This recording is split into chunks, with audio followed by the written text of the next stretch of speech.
Welcome to Transcendent. I'm Joe and I'm the dad. And I'm Raya, and I'm the daughter. Well, it's been a hot July. Oh, it sure has. Yep, and it's not over. I'm liking it though. I enjoy when it's warm like this. Yeah, me too. And I do like we're getting a little bit of rain that we really need it, so that helps, but we could still use more. We hope you're having a good Monday morning. Let's roll the theme music.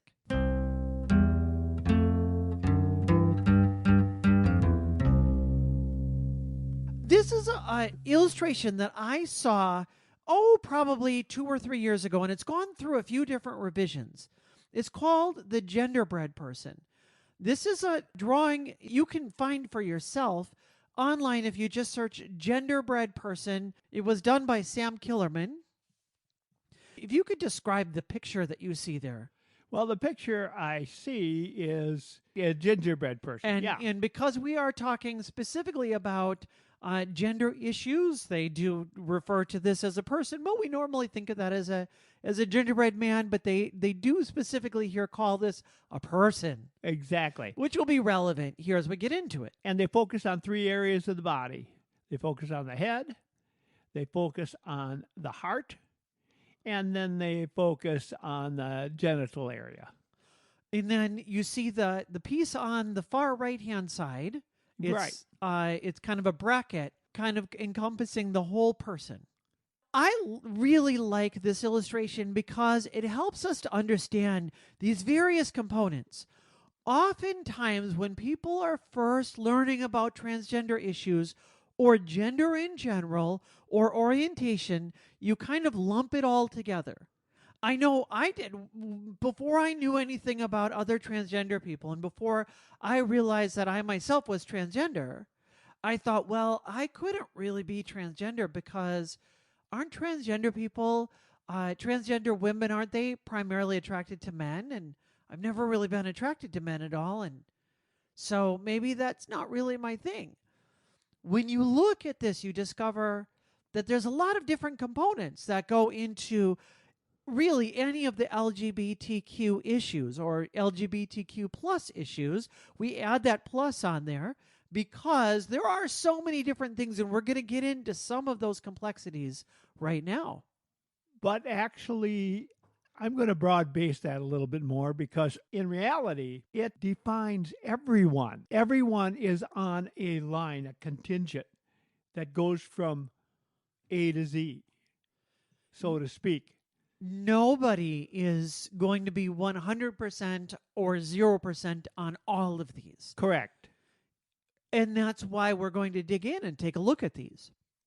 So there's 4 different things that are reflected on the picture itself, and then that actually breaks up into 5 different categories, and in a sense even a little bit more. So we'll talk about that. So the first one, at the very top in the head, it shows a little picture of a brain inside of this little genderbread person's head, and there's an arrow pointing to it that says identity. What do you think that one would be, if you had to guess? It's how you think of yourself. Would that be what you mean when you say identity? Yes, so this would be referring to gender identity. So this is somebody that says, well, this is the aspect of yourself that says, how comfortable do you feel being referred to socially as a man or a woman? And if you look at the bottom of the page, and actually this on version 4, they have actually made it so that there's 2 graphs. It used to be on the older version, it has manness and womanness on either side of a continuum, and then in the middle feeling like you're neither one of those. But they've actually changed that in the most recent version. Then they have actually 2 different continuums. One is from 0 up to however much you feel for womanness, and the other one is from 0 to how much you feel for manness. So now I'd like to add that this means this line actually is a line that defines everyone. We're not just talking about the LGBTQ community or the LGBTQ plus, unless you are including the cisgender group as well. Well, there are always going to be aspects of that. And Yes. so once we get through all of this, then you'll be able to think for yourself which pieces will work best for me. We have presented this quite a bit where at my employment, we've talked through some of these pieces. And there was a person that would come as an ally to begin with to many of these presentations that we would do. And the person decided through all of this, after probably a year or two of sitting through these presentations, that the pronoun that felt best for them was a neo pronoun, zir, rather than she, her, or he, him, or they, them. And this came really from this kind of reflection, which I thought was very interesting. Now, so far, Z is the only person that I know that has done that. But you may, as you're listening to this, you may say, that really resonates with me. Or you may say, no, I feel about the same as I did beforehand. Either way is fine. But it's really the next category where we're going to see. And I want to point out that these categories are going to help you explain to other people, and it's going to help you understand if you're part of the cisgender group. It's going to help you understand the people that are close to you and your loved ones and where they are on this continuum. And it is a really good explanation. So we're going to look at the next two, and then we'll kind of talk about these three together as a group. So we've talked about gender identity. The next one is on the right-hand side, which is representing the entire body, and that one is gender expression.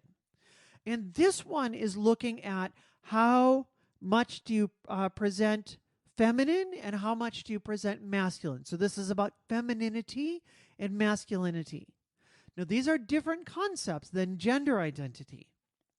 And we're going to look at one more, and then we'll kind of parse out the differences. The third one is anatomical sex. And you could think of this one, a lot of people will say, this is what's between your legs. So if gender identity is what's between your ears, it's how do you feel inside. And anatomical sex is what parts do you have, in a sense. And this is talking about femaleness and maleness. Now, as I mentioned, in the old days, in the original one of this, they had one single continuum for each of these two. But they've realized that there's a difference between somebody that feels like, for instance, let's take a look at that first category, gender identity. Somebody, for me, I feel very strong on womanness and very low on manness. Although I played that role for a long time and I know how to do it really well, but it never felt really good, or it never felt fully whole for me. But there are some people for whom they might feel like womanness completely defines who they are, or manness completely defines who they are, and maybe both at the same time. So what you're saying is, even though you had been playing the role as a man for the first 40 years of your life, you never really, inside, you never felt like you wanted to be a lumberjack or a frogman. I never did. You could actually,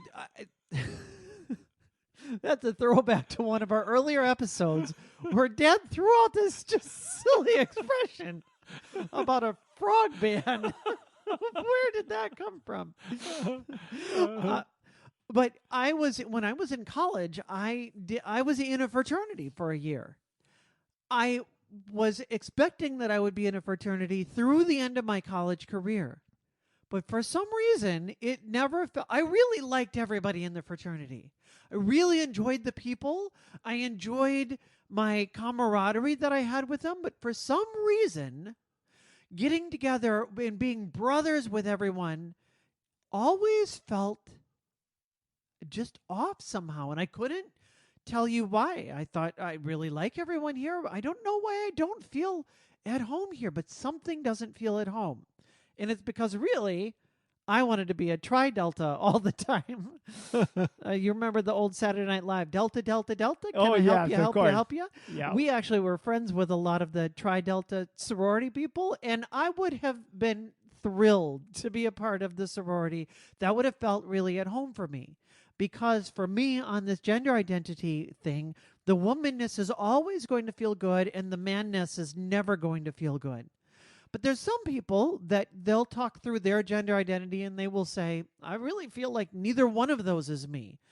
She doesn't feel right. When people call me she, it feels wrong. But he feels equally wrong. And can I just opt out of this whole thing altogether? That is a legitimate expression as well. We're talking about expression that's different. That's a legitimate um, a case of identity, and you can be multiple places on both of those. So rather than it being one single continuum, imagine that whole thing being like an XY axis.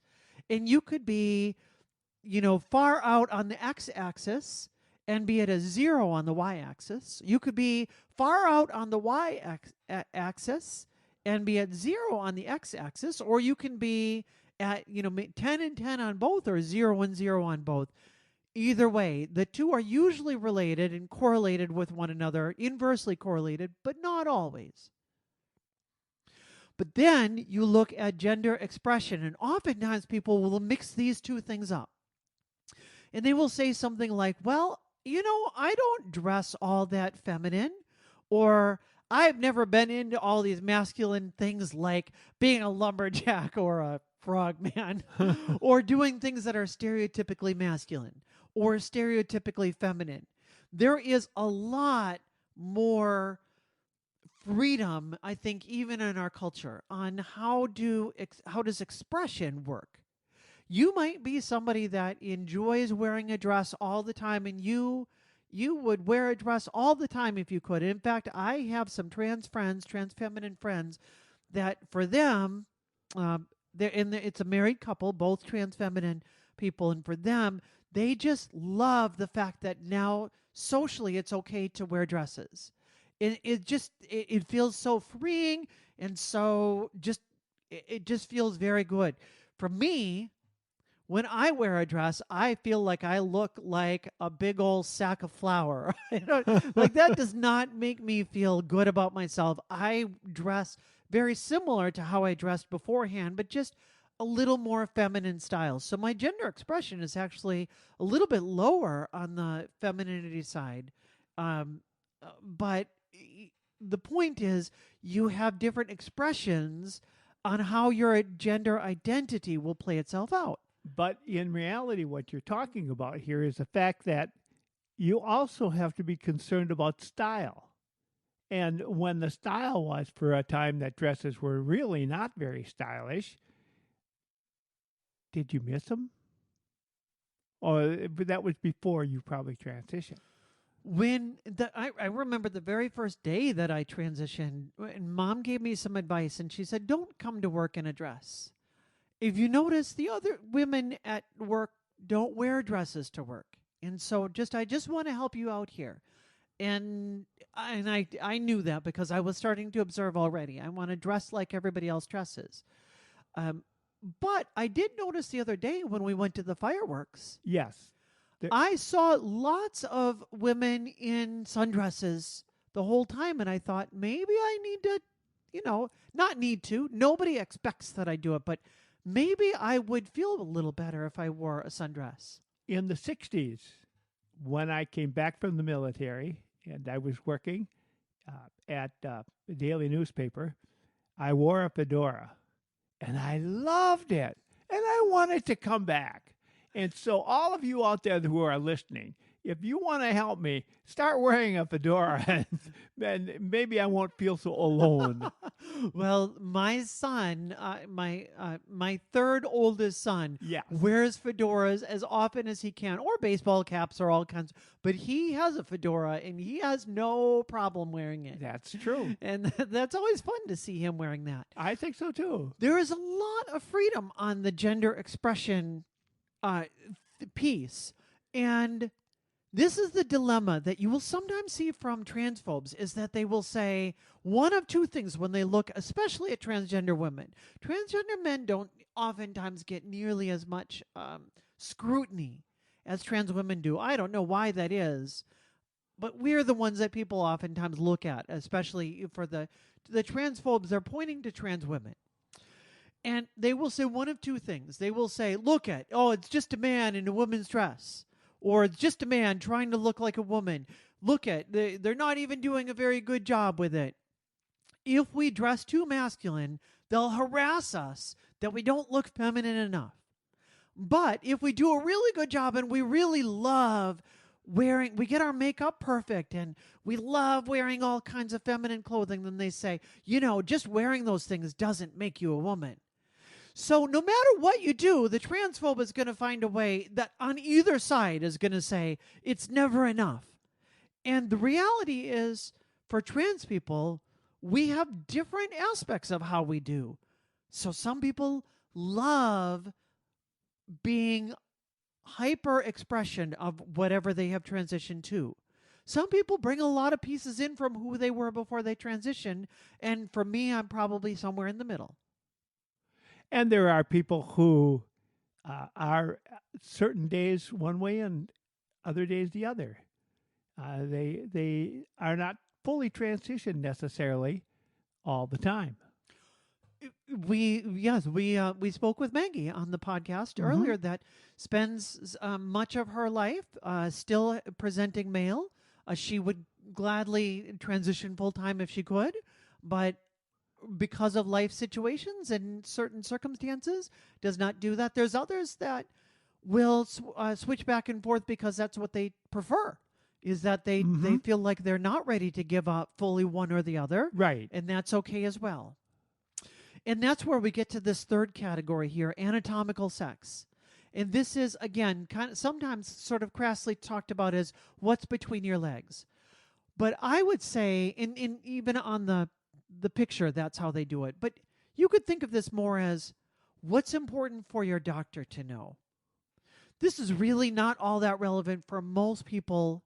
People in real life don't need to know anything about my anatomical sex. They don't need to know what surgeries I have or have not had.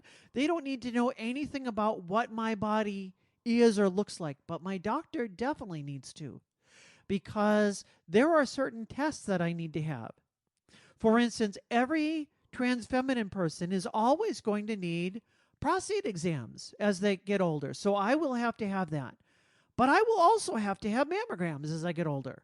So when you start talking about transgender issues and medical pieces, it's not an easy, simple, straightforward thing. And the best thing to do is just have a simple, straightforward conversation with your doctor.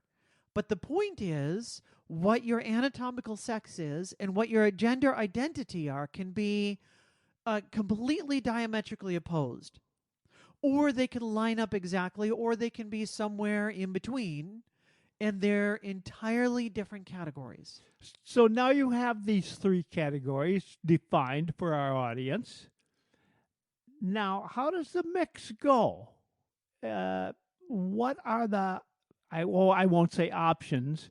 What are the different groupings, and how does that work out? And how do they know? How can they define themselves? And what does it mean if a grouping is too much one way than they expect it? Well, I think on these, these are categories that can help each individual say, this is how I can be most authentically me. So you might have somebody that, for instance, was, let's say, was assigned female at birth and says, that doesn't feel right to me. The social categories that were given to me based on that and the way that society interacts with me doesn't feel right to me for that. And they may be, for instance, a transmasculine binary person. So they say, I feel like the man category feels the best for me. So they go to their doctor and they get testosterone injections, and they inhabit the space in our society that we call man. Oftentimes with testosterone, then their voice will drop, they'll grow facial hair. Very quickly, people out in society will say, that's a man. You never think twice about it because you don't normally see women with a full beard, although there are some. As a matter of fact, I can remember when the circus came to town when I was a kid, that one of the attractions was a bearded woman. For real? That was an Yes, actual exactly. thing. And this was in the 50s. Now, of course, now we've come a long way where now we would say there can be genetic issues that will cause that. Of and course. many women will say, I don't want this, and will do things to get rid of it, just as I do, that I Yeah. shave my face. But I have met people, at least one I know, that has said, forget it. I'm not going to do that. You can't tell me what I have to do or not do. And so I'm just going to let my facial hair grow. And I am anatomically, I was assigned female at birth. I am a female. I am a woman. And I like femininity, but I am not going to change my body for you or for anyone else. You can't make me do that. And I say, way to go. More power to you. That, to me, I love when people take a stand like that and say, I'm not going to do what you tell me to do just because you say to do it. Interesting. But you might have somebody that goes that maybe starts, oftentimes where you think you're going to end up is not where you fully end up. So I have seen transmasculine people that will initially transition and say, man feels like the right category for me. But after inhabiting that space for a little bit, they say, it feels like the categories that society puts on men and what I'm bringing with me into this experience don't quite match up. And I'm still bringing some of my womanness with me into this experience. And so I feel like I have parts of each. That person can tell you oftentimes gender identity will be closely tied to the pronoun, because pronouns is a reminder to you of which role do you occupy in society. That is one of the things that we have spoken a lot about is pronouns. Pronouns have been a major issue, and it's one of the things that we continue to drive home to the audience, how important it is. And it's something that I didn't really understand as well as I do now. And I'm not sure. And sometimes I make a mistake. But I know how critical it is. I now come to understand that. When you say that you make a mistake, I don't think you make mistakes with me ever that I can think of. I can't remember the last time that I've seen you make a mistake. But sometimes meeting somebody new, it can be, and I will, and other people will, and nobody is above making mistakes. When we make a mistake, we apologize. We don't call attention to it. We move on. Oh, he. Yeah. I said he. Sorry, I meant she. Then you just go on. That's all. Yep. So those are three categories. You could think of gender identity is how do you interact socially. Anatomical sex is how do you interact with your doctor. And gender expression is how do those things play out in terms of how you live your life. But then there is the fourth and the fifth that they put together on the picture. And that is the heart. The heart is representing attraction. And they break attraction down into two pieces. One is sexual attraction, and one is romantic attraction. And now this one is one that we as a society have become much more attuned to. We understand this. We've been talking about attraction and orientation as a society for decades. We understand that some people are gay, some people are lesbian. We don't always fully understand that you don't have to choose a side, that some people are legitimately bisexual, and they don't have to choose one or the other. When you're talking about attraction, and you're bringing in non-binary people in that don't fully identify as one or the other, but have aspects of both or aspects of neither, there can still be attraction in reference to those people, and somebody may be attracted to somebody because they're a non-binary person. You may be attracted to somebody despite their gender. In fact, gender is not that big of an issue for you. Or it can be aspects of each. So this whole thing can be very complicated in terms of how it actually plays out. So now you've presented these three things that affect how you see either yourself or someone else, how you see and understand yourself, how you see and understand other people, and their parts. Those three parts, how they fit. Some are much stronger than others, and some are much weaker, or some are more feminine and some are more masculine. There's a mix, and the mix is dramatically different sometimes. And everybody finds their own. Everybody finds their own. Everybody says, this is really who I am at my core. And then that's where, when we're adding then this fourth and fifth category related to the heart, this is a much more outward focused one. So those first three that we talked about are your inward ones, your brain, your whole self, and then what's between your legs, so to speak. But then as you're talking about your heart, how do you interact with other people? Who are you attracted to? And you may have somebody that you are romantically attracted to, but maybe you don't experience sexual attraction. Or you experience sexual attraction, but it's very, very rare. Those are oftentimes called demisexual. And there's actually a whole lot of words. And the people that like to make fun of the LGBTQ community will say, oh, look at all of this made up stuff here. Oh, this is just people on the left making up all this stuff. But I can tell you that when you are finally given a word that describes who you are, and you say, that's a word that I've been wondering, are there other people like me? And all of a sudden somebody gives you this word, demisexual, and everybody else, oh, ha, ha, ha, demisexual, what is that word? But you look at that word and you say, I've been waiting my whole life to figure out, what am I and who are the other people like me? And somebody gives you a word, it all of a sudden gives you a sense of freedom and a sense of belonging. And you say, I'm not the only one. I thought I was weird this whole time. I thought I was really out there and everybody else was normal and I was the only one that didn't fit in. But all of a sudden I discovered that there's a lot of people like me out there. Or maybe you're somebody that experiences sexual attraction, but you don't experience much romantic attraction. That's just not, you just don't have that kind of glue that draws you to someone.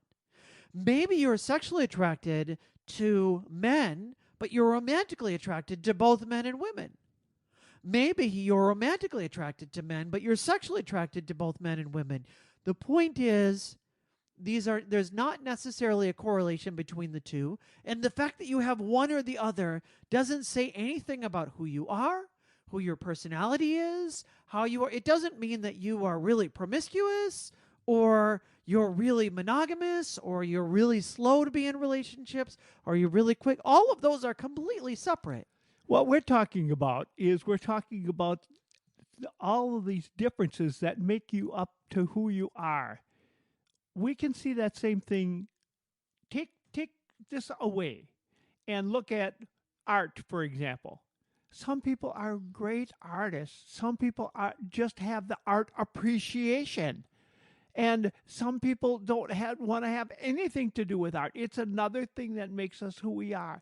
Some people have an ability to play sports of some kind. Some people will have nothing to do with it.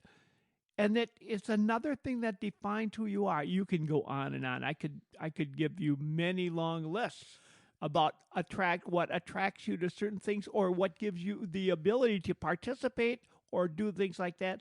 In reality, what we're looking at here are some definitions that help us to understand where we are and how we got there. You don't get to choose these things either. Right. You don't get to choose if you are the kind of person that is excited about being involved in theater, or excited to be involved in playing softball or baseball, or excited to go camping, or excited to do any of those other things. Those pieces are innate to who you are. Yes, and you could force yourself to try to be part of that, but it might not work out if it's not something that you really have an ability for or can connect with or have an interest in. You don't go out Yeah. and decide who you're going to be. You discover who you are. And all of these things here are just tools to help people discover who they are. So we hope we've given you some tools to help discover who you are. Let us know. We would love to hear what you have to say. We've been very grateful for the messages and the notes we've been receiving from people talking about how this podcast has meant to them and how it's helped them to grow and understand. We would love to hear from you. What do you think about for your own gender identity and gender expression, attraction, orientation, anatomical sex? Email us at trenddescendant@gmail.com. We're grateful to have you here. We hope that you learned something and that you are setting off your week to have the best week that you can. Go forth and have positive relationships.